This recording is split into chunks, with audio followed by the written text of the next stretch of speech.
এটা কোনো মাছ হলো? দেখতে সাপের মতো লাগে। এই রাজু, তুই কি এরকম মাছ এর আগে কখনো চোখে দেখেছিস? মা তুমি কি? আরে হয়েছে হয়েছে, থামো তোমরা। এই ভাইয়া চুপ থাকো। কি হলো? মাকে তুমি সরি বলো। আরে বলছো না কেন? আচ্ছা সরি সরি। হ্যাঁ এইবার ঠিক আছে।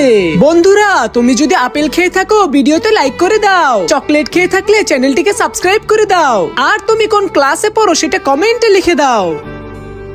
আজকে এই বিশাল সামুদ্রিক মাছটাকে মজা করে রান্না করব। তাই সবার আগে মাছটাকে ভালো করে কাটতে হবে।